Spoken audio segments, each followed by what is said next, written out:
तो जिस तरह से हम देख रहे हैं कि इस वक्त पूरी दुनिया इस वक्त एक वॉर जोन बनी हुई है और यूएस इसराइल ने जिस तरह से ईरान पे अटैक किया, खामनाई साहब को शहीद किया, आई थिंक जो उनका मकसद था वो पूरा कभी भी नहीं होगा। रिजीम चेंज पॉसिबल ही नहीं है और इसी बारे में हम इस वीडियो में बात करेंगे। रिजीम चेंज पॉसिबल है ही नहीं। ट्रम्प साहब को लगता था कि हम एक बंदे को मार देंगे तो उनकी हुकूमत खत्म। और भाई डिक्टेटरशिप नहीं है। इवन दुनिया भर में जहां पे डिक्टेटरशिप्स की बात की भी जाती है वहां पे भी एक स्ट्रक्चर होता है और यहाँ पे तो एक पूरा प्रॉपर स्ट्रक्चर था जहां पे एक उनका एक पूरा निज़ाम है। आपने कुछ अर्सा पहले उनके कितने अहम लोगों को मारा, साइंटिस्ट को मारा, आर्मी के कई लोगों को मारा, अभी ये चीफ ऑफ आर्मी स्टाफ उनकी भी डेथ हुई। वो सारा कुछ उनका नॉर्मली चल रहा है, हर चीज मैनेज हो रही है। वो इनका एक प्रॉपर स्ट्रक्चर है। 10 करोड़ आवाम का मुल्क है भाई मेरे। वो आपको जिस तरह से रिस्पॉन्ड कर रहे हैं, आप कैसे ये अंदाजा लगा सकते हैं कि आप एक बंदा मार के वो एक बहुत इंपॉर्टेंट पर्सनैलिटी मुसलमानों के लिए थे, लेकिन इन्होंने एक नुकसान जो अपने लिए कर लिया वो ये किया कि इन्होंने अगर कुछ लोगों के इख्तलाफात थे भी ना अपनी हुकूमत से ईरान में, तो उनको भी इन्होंने इकट्ठा कर दिया। अब वो मिलके इनको तंग करेंगे और वो तंग कर रहे हैं। ईरान जिस तरह से रिस्पॉन्ड कर रहा है बहुत जबरदस्त है। इजराइल की कुछ वीडियोस आ रही हैं सामने और कुछ लोग जो वहां से आ रहे हैं वो बता रहे हैं कि इनकी जो हालत इस वक्त हुई पड़ी है ना, वो मीडिया पे वो इजराइल में मीडिया पे कोई चीजें आती नहीं है। प्रॉपर उसने ना एक आइसोलेट किया हुआ है नेतन्याहू ने। एक चक्कर लाता है, वो एक चक्कर लगाता है यहाँ पे क्या कहते हैं इजराइल का, देखता है, अवाम को दिखा देता है, हाँ जी वीडियो बनाता है, तो दौड़ जाता है। पहले साइप्रस थी, अब जर्मनी में बैठा हुआ है। ये हरकतें हैं उसकी।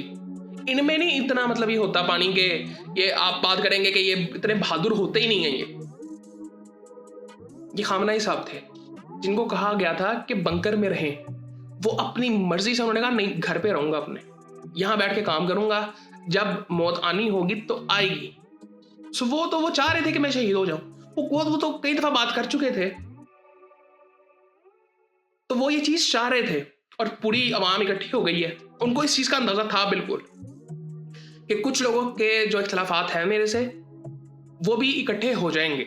उनको था इस चीज का अंदाजा, लीडर को पता होता है। और ये वाहिद एक लीडर था दुनिया भर में, मैं कहता हूं मुझे नहीं लगता कि ऐसे लीडर एग्जिस्ट करते हैं कि जिनके पीछे किसी सवाल के बगैर पूरी आवाम एक आइडियोलॉजी के पीछे, एक बंदे के पीछे खड़ी हुई है। ये कहीं पे नहीं है दुनिया में कहीं पे नहीं है। मुसलमान ममालिक में भी नहीं है। अरबों में तो ये तो कॉन्सेप्ट ही नहीं है ना, वहां पे तो बात चाहते हैं। लेकिन आप पाकिस्तान की अगर बात करें, हम भी तो कई चीजों में हम डिवाइड हुए पड़े हैं, फिरकों में डिवाइड हुए पड़े हैं, जातों में डिवाइड हुए पड़े हैं। लेकिन जब ये इंडिया ने अटैक किया था तो हम एक हो गए थे। कोई जात नहीं थी, कोई फिरका नहीं था, सब एक हो गए थे। इसी तरह इन्होंने, और यहाँ पे तो इतना बड़ा मसला भी नहीं था ईरान में। वो पहले मोस्टली लोग उनके पीछे थे, मेजोरिटी तो उनके साथ थी। और मैं ये कुछ वीडियोस देख रहा था, ये एक मैक्सिमिनी एक कॉमेडियन है, मुझे तो यकीन करें मुझे गुस्सा आया इसकी वीडियो देख के जब इसने ये बात की कि उनकी डेथ पे ये खुश हो रहा था। सीरियसली ये वही है, ये वही लोग हैं। और इसकी अपनी कॉमेडी मैं आपको बता दूं, ये जो जिसकी मैं बात कर रहा हूं, इसकी अपनी कॉमेडी सिर्फ सेक्स बेस पे है, सेक्सिस्ट बातें जस्ट, और कुछ है ही नहीं। जनरली वेस्टर्न कॉमेडी है ही इसी चीज पे। और ये लोग बातें करते हैं, ये लोग तो ये आधे लोग जो है आपको ये वीडियोस नजर आती हैं कि जी बहुत खुश हैं, अब तो पता नहीं क्या हो जाएगा ईरान में। कुछ नहीं होने वाला ईरान में। और ये मोस्टली ईरानी है भी नहीं, ये सब यूएस सिटीजन है, वेस्टर्न सिटीजन है, यूरोप में बैठे हुए हैं लोग। जिस तरह मैं बता रहा था कि रिजीम चेंज कोई पॉसिबल नहीं है। इनका एक प्रॉपर पूरा स्ट्रक्चर है जहां पे आई थिंक 80+ लोग हैं और वो लोग मिलके एक डेमोक्रेटिक वे में डिसाइड करते हैं कि कौन सुप्रीम लीडर होगा। और मैं आपको एक बड़ी इंपॉर्टेंट चीज बताता हूं, बड़ी समझने वाली चीज है। खामनाई साहब ये चाहते थे कि मेरा बेटा अगला सुप्रीम लीडर ना बने, कोई बाहर से बने। बिल्कुल वो खानदानी एक निज़ाम जो हम पाकिस्तान में तो हमारे यहाँ पे तो बहुत ज़्यादा डिस्कस होता है कि अपने खानदान को सिर्फ आगे करते जाओ। ऐसा नहीं होना चाहिए, बिल्कुल नहीं होना चाहिए। वहाँ पे वो लोग डिजर्व भी करते हैं, जहाँ पे ईमानदार लोग हैं ना, अगर वो डिजर्व करते भी हैं, उनके वो भी इस चीज़ को समझते हैं कि ये किस तरह से असर करेगी अवाम पे ये चीज़। हमारे यहाँ पे तो आई थिंक इस तरह की कोई कॉन्सेप्ट ही नहीं है ना।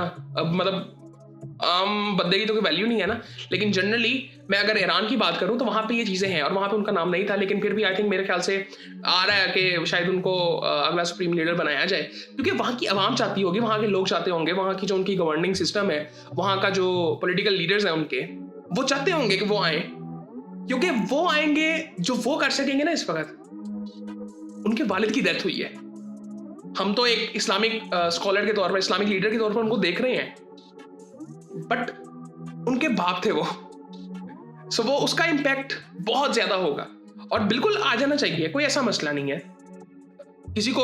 मुझे नहीं लगता कि किसी को कोई इससे मसला होगा कि जी उनका बेटा क्यों आ गया इस टाइम पे स्पेशली। सो खैर ये आने वाले टाइम में देखेंगे क्या होता है, लेकिन आई डोंट थिंक सो कि रिजीम चेंज पॉसिबल है, ये कभी भी नहीं होगा।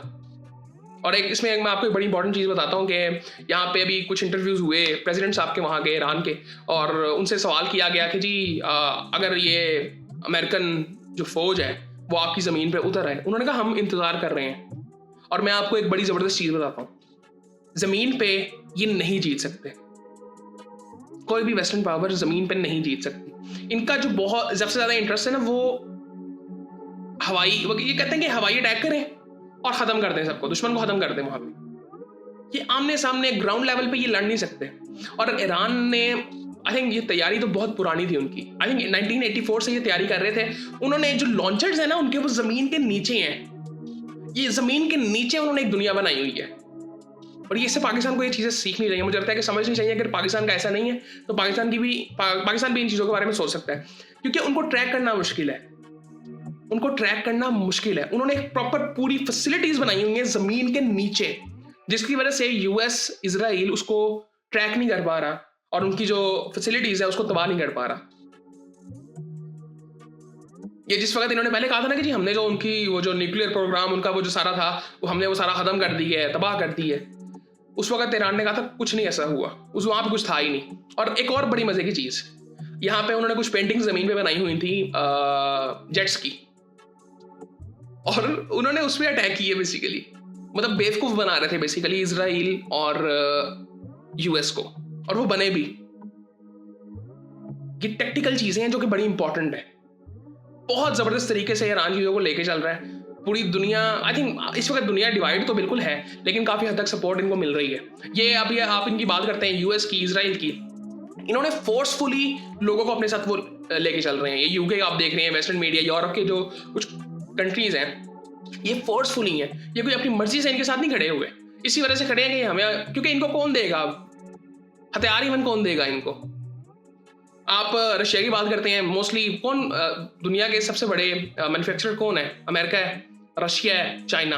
रशिया चाइना तो इस साइड पे आराम से बैठे हुए, उनको पता है सारा कुछ कि वो हमने इस साइड पे रहना है, वो यहाँ पे आराम से पीछे से अपना काम कर रहे हैं। और उससे भी बड़ी इंपॉर्टेंट चीज़ कि जो इकोनॉमिकली हमें चीज़ों को समझना पड़ेगा कि जिस तरह से ये जो ड्रोन्स बेसिकली हैं ईरान के पास, ये बहुत इंपॉर्टेंट चीज़ है। इसकी जो कीमत है, आई थिंक ये बहुत सस्ते बनाए गए हैं, और इसको क्या कहते हैं, रोकने के लिए जितनी ताकत लगती है, वो जो डिफेंस सिस्टम्स हैं वो बहुत महंगे हैं। सो ये एक इकोनॉमिकल गेम है जो कि हमें समझनी चाहिए। और इसकी वजह से भी आई थिंक जो यूएस है वो ज़रा सीधा हुआ पड़ा है। और बाकी आई थिंक बहुत सी चीज़ें हैं, लेकिन मैं आपको एक फिर ये चीज़ बता देता हूँ, रिजीम चेंज पॉसिबल ही नहीं है, पॉसिबल है ही नहीं। ये जितनी मर्जी कोशिश कर लें, एंड में जलील होकर निकलेंगे। और ये आप थोड़ा आगे अगर ये ज़्यादा बढ़ती है ना, तो आपको ये भी नज़र आ सकता है कि शायद अमेरिका में हुकूमत तब्दील हो जाए। आपको ये भी नज़र आ सकता है, क्योंकि वहाँ पे ऑपोजिशन खड़ी हुई है बिल्कुल इसके खिलाफ। इसका भी आखिरी दौर है, मोदी का भी आखिरी दौर है, होपफुली नेतन्याहू का भी। उन तक कैंसर भी हो गया सी, तो कैंसर अपना कम करे, अल्लाह करे।